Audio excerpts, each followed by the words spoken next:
Guys, hello and welcome to the Liberian TV network. Today is February 13, 2024, and we are right here in Congo Town, trying to see how best we can actually showcase you a part of Liberia, particularly Monrovia, and also bring you all of the major happenings.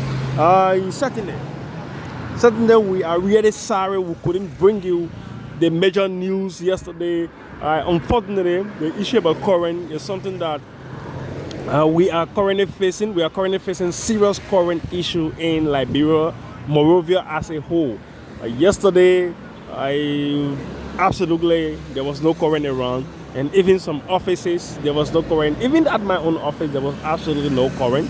And where I took my phone and my power bank for charging, unfortunately, my power bank and phone stayed there for a long period of time for the whole day, and the guy couldn't actually charge it. I really I got mad yesterday. However, we are sorry for this. We hope that yes, indeed. I know many of you guys missed out yesterday because our platform didn't actually bring you the major happenings. But howbeit, it's never too late, as it is normally said. A lot of things happened during the course of yesterday. And we are here this morning to actually update you, bring you all of the major happenings with regards to what happened yesterday. Again, if you are following us from any part of the world, I want to say good morning, good afternoon, good evening. I'm Francis KD Copper coming to you live. This is one of the genuine, reliable, accurate, and balanced platforms wherein we provide you information on a daily basis as to what is happening in Liberia and the globe as well. So, one of the breaking news yesterday. I think this is the first time in the history of, Liberia or even in the war. It probably has happened, but I have done series of research. I've done series of research. Okay, yeah, Kenya did that of recent, but I don't think it really reached the amount to what President Boakai have done. Where in fact, for Kenya, he didn't just suspend. I think he dismissed majority of his government officials due to some corruption allegation and restructure, the government.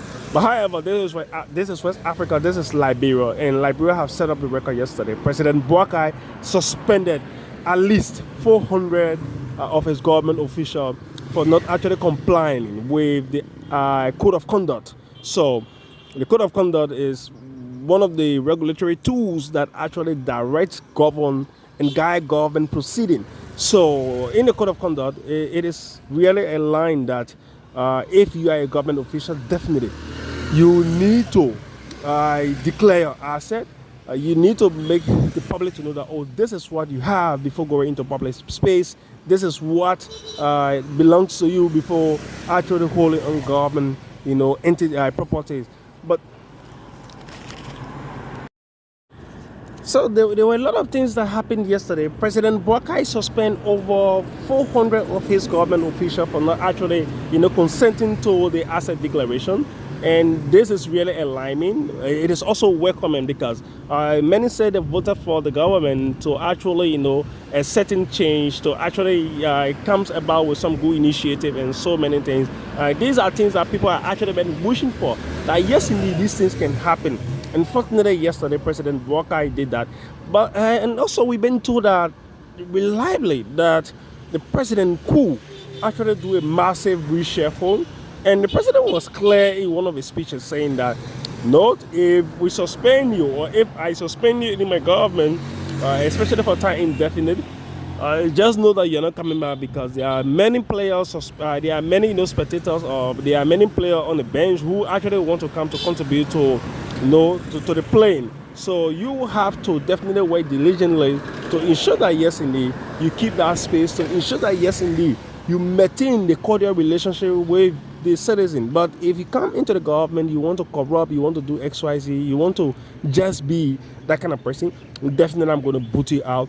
And he said that he was clear. And finally, the ombudsman office is also in function. I think so far so good, or from all indication. These things actually work out from the office of the ombudsman and also LACC.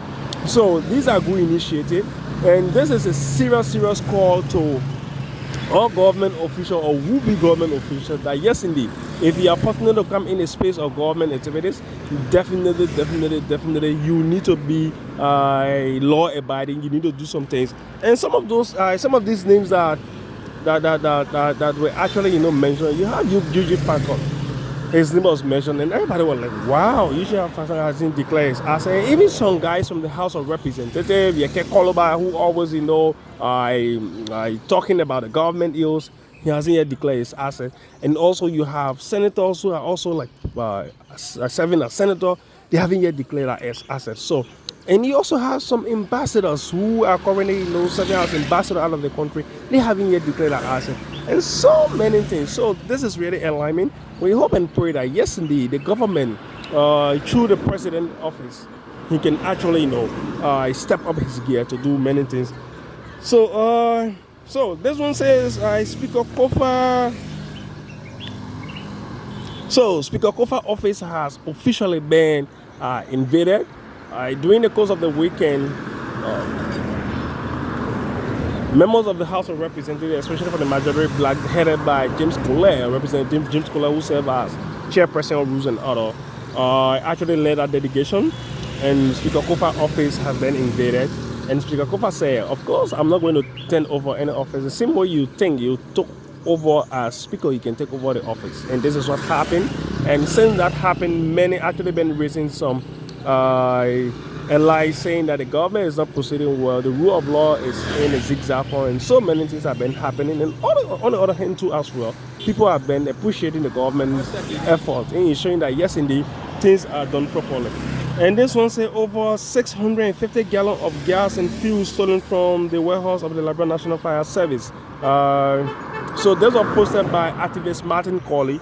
And then when it was posted, the director of fire service came in to rebut, saying that nothing of such has happened. But then Martin also provided some document unveiling that yes, indeed, these things have happened, XYZ have happened, and so many things. And this one said Dana Niels. Okay, Dana Niels is the Speaker of the Monrovia Youth Parliament, and also he is one of the chairpersons, one of the youth focal person on the President youth activities. So there was this allegation regarding corruption, blah blah blah, and so many things. But then yesterday he came out clarifying. During the county league, we've been told that there was some money given. And some guys from Cape Mount actually enlisted him, saying that, he took some money, in fact, he pocketed some money in his pocket and so on. And so many things were done. But yesterday he came out clearing the air that, oh, yes, indeed, I didn't take anything. And in fact, if you feel that, yes, indeed, I stole or I actually took money, what you can do, right, go to the LSCC and then they will come in for investigation. That investigation will be done. But since then and up to date, to no avail. And Liberia National Fire Service has also purchased new ambulance for its medic team, especially for staff who works within the institution. So this is really, really laudable. It is cool. I hope that, yes, in the other institution can actually do that, because who knows, anybody can get sick at any point in time. Anything can happen at any point in time. So this is welcoming. And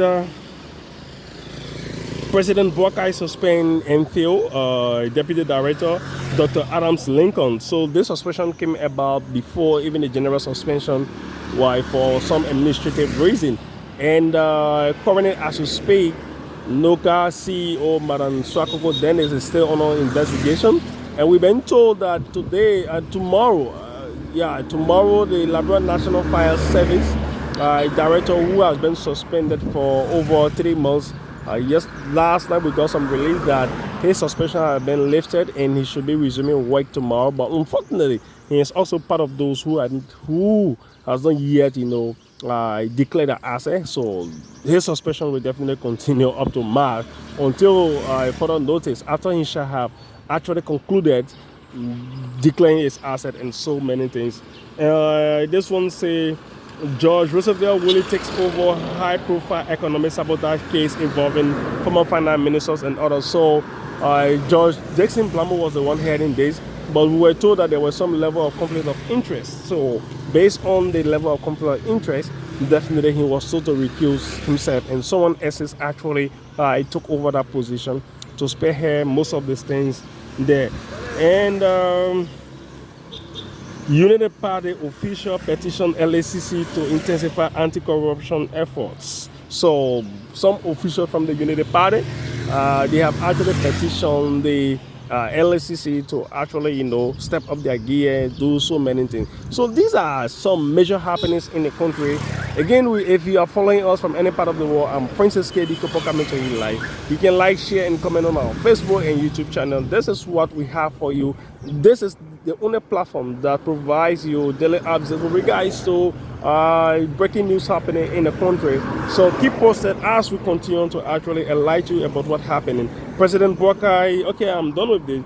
And after the suspension, yesterday, immediately the president came out with the suspension. CSA, which is the civil service agency that is responsible also to regulate all employees within the government, sector, saying that definitely they will definitely enforce the president's mandate, especially those who were suspended, to ensure that yes, indeed, they don't get a benefit, they don't get anything regarding this February month. So Josiah Joker, who actually spearheaded that institution, speak to the media yesterday, and he was clear that oh yes, indeed, these are some action, these are some decisions that are going to be taken.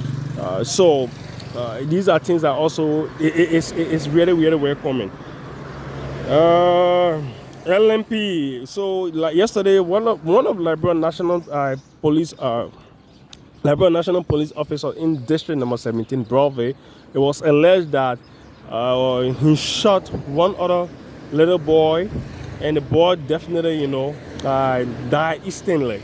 So what is happening, we don't know. There are a lot of cases regarding LMP in brutality with civilian and so many things. We think that the police should be a friendly force. The police should be a servant to the people, not to actually, be doing things that are not in a core or in line with, the laws. So if it happens, a few months back, one police officer by the name of Fire in Absent Banjon and shot another guy, and the guy died instantly. One Muhammad, and another one is happening again in the same Banjon and it is really scary. So I want to say our condolence and sympathy to the family. You take heart, forget about it. It has already happened, but let's wait and see what are the law going to actually prevail. And so yesterday we saw a series of government officials at the LACC headquarters actually declaring an asset, and also we saw some cars were actually taken over by the LACC because of this president mandate. So there is a good start as well. And Bill Jala, who actually murdered Princess Doe at Duporo, a recent alarm that 6 grown men in prison actually raped him, and so this really called a serious attention, wherein the director for prison for corruption actually clarified that nothing of such has happened, but he said that they are going to launch an investigation, and we've been told from investigation that the director for corruption went to the prison center in South Beach and then took away Bill Jala's cell phone, and also current investigation is ongoing with regards to the corruption police officers who actually give access Bill the phone for said information to be in the public. So this is really alarming. And former Liberian President George M. Wreah arrived in Nigeria yesterday to actually grace Bishop Private Idui for the dedication of his church ceremony in Nigeria. So President Wreah is currently there. And this one say President Boakai track, President Boakai, the president meter track 126, comments. NAMO came up with this particular report. NAMO is one of the institutions that actually provide details with regards to the president's working. And this one says President Boakai attended the 38th African Union Summit in Addis Ababa today. So it is also welcoming. And the House of Representatives threatened to punish the Embattled Speaker J.Funati Kofa and Musa Hassan for not attending section. So guys, these are just major happenings in the country, and these are things that are happening. So again, we want to say thank you for following this platform. You can like, share, and comment on our Facebook and YouTube channel. This is exactly Liberia. This is what we have for you. Again, if you are following from any part of the world, I'm Princess KD Kopo. You can like, share, and comment on our Facebook and YouTube channel. Thank you so much.